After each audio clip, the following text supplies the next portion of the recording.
In previous videos, we've developed these 4 rules of thumb for assessing the relative strength of different acids, REO, and so we're going to apply all 4 of them to these different compounds now. And we start by looking at the atom, and then only if that ties would we go on to resonance, only if that ties would we go on to induction, and only if that ties would we consider the orbitals. So let's apply these rules, or these 4 factors, to some molecules. So in this first one, the red hydrogen is on an oxygen, and the blue hydrogen is on a carbon. And so they are on different atoms. So the atom here is going to have it's going to play a decisive role. Now, oxygen and carbon are in the same row on the periodic table. You'll see carbon, and right next to it is nitrogen, and then right next to that is oxygen. So they're both in the same row, and the rule for the rows is that in a row, the hydrogen on an atom further to the right is more acidic. Oxygen is further to the right, and so the red hydrogen here will be more acidic. And that's all there is to that one. All right. Applying these rules to the next one. So first, the atom. So both the red hydrogen is on a carbon. The blue hydrogen is also on a carbon. So the atom doesn't help us here. That factor is tied. So next, resonance. Well, if the blue hydrogen were to leave, then the electrons in that bond would become a lone pair on that carbon. So a lone pair with a negative charge.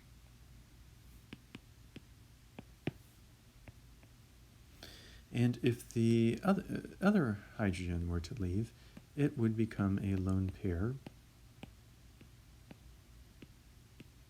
on that carbon. So if this hydrogen were to leave,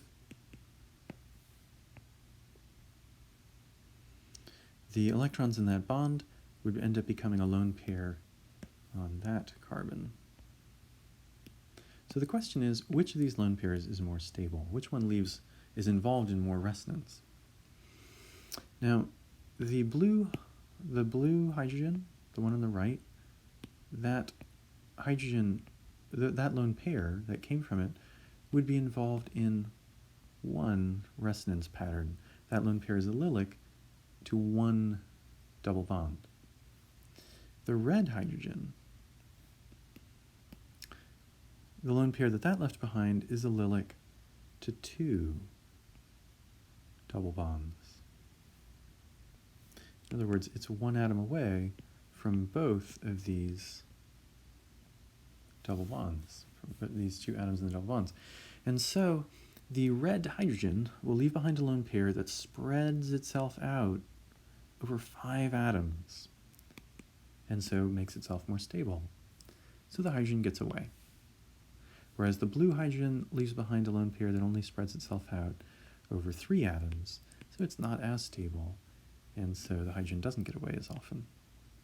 And so the hydrogen that leaves behind more resonance, that's this red one, that's the one that is more acidic. Okay, we'll apply those same principles to the next one. So here the red hydrogen is on an oxygen. We always consider the atom first. The blue hydrogens are on a nitrogen. And so those are 2 different atoms. They are in the same row. So you have nitrogen, and right to the right of it on the periodic table is oxygen. They're on the same row, and the rule is that if the atoms differ, the ones that are in the same row on the periodic table, the ones that are further to the right, the hydrogens on an atom further to the right in the row, is more acidic. And so this red hydrogen there, the one that's on the oxygen, that hydrogen will be more acidic. Notice how if the atom makes a difference, you don't even have to consider the other 3 factors. You only consider the factors below if the ones above tie. So then we'll use these factors for the next molecule. So the red hydrogen in D, that hydrogen is on a carbon. The blue hydrogen in D, that is also on a carbon. And so the atom ties. So this is not going to, the atom won't be making a difference here. If the red hydrogen were to leave, it would leave behind a lone pair that the electrons in that bond would end up being a lone pair, and it would leave that behind right here. If the blue hydrogen leaves, the electrons in the bond become a lone pair, and they would become a lone pair right here. Oops.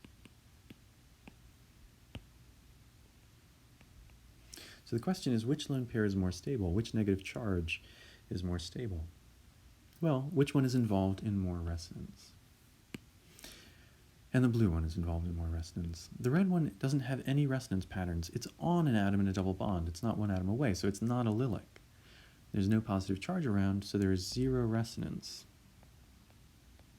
for the red electrons. Whereas the blue electrons are one atom away from an atom in a double bond, so there is one resonance pattern for those blue, that blue lone pair, that blue negative charge. So that spreads itself out over 3 atoms, helps to stabilize it, and that lets the H plus get away. If the molecule leaves behind is stable, then the H plus can get away. So, because there's more resonance with the blue hydrogen, that blue hydrogen is more acidic. So that would be the more acidic hydrogen there. You can play a similar game with this molecule in E. The red hydrogen is on a nitrogen. The blue hydrogen is on a carbon. So those are different atoms. So here the atom will make a difference. And carbon and nitrogen are in the same row on the periodic table. You have carbon, and right next to it is nitrogen, just to the right of it. So the rule is that in a row, the hydrogen on the atom further to the right, that will be more acidic, and so the red one here is more acidic. And that's because that atom can help to stabilize that charge better with its electronegativity. It pulls the negative charge that the hydrogen leaves behind closer to the nucleus, where there's positive charge, and that helps to stabilize it. All right, for F, so first thing we'd want to consider is the atom, and the red hydrogen is on an oxygen, the blue hydrogen is on a sulfur. Those two, so they're on different atoms, so the atom is going to be the crucial element here. And oxygen and sulfur are in the same column. You have oxygen, and just underneath it on the periodic table in group 6A, you have sulfur. So the rule with a column is that in a column, the hydrogen on an atom that's further down, that hydrogen is more acidic. So here the blue one is more acidic.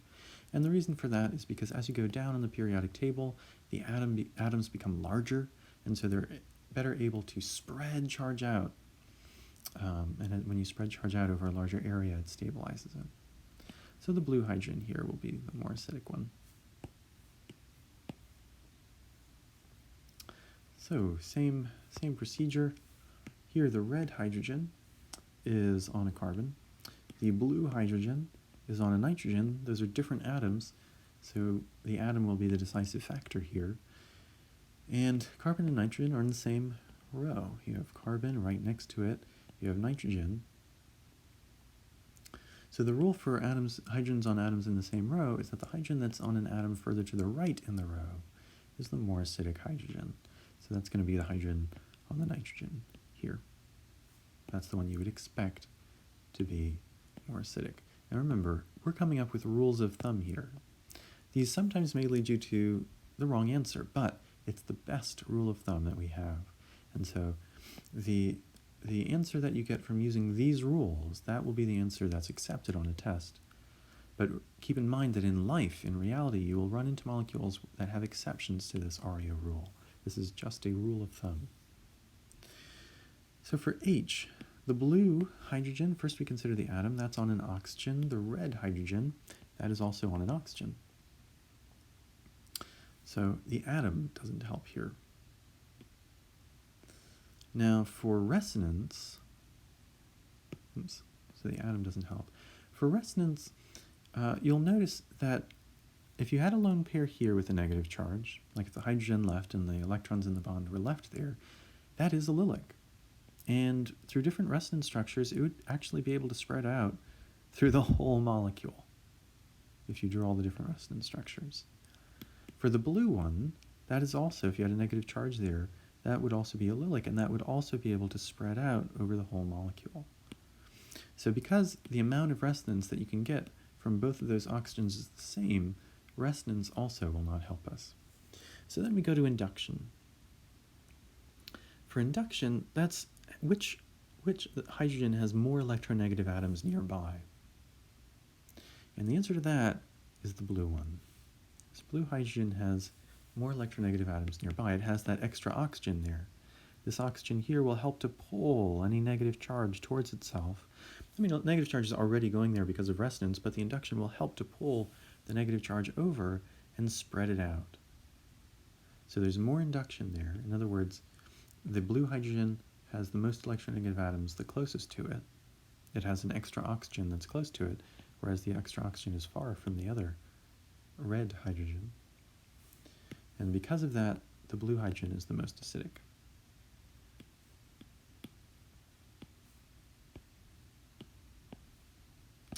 All right.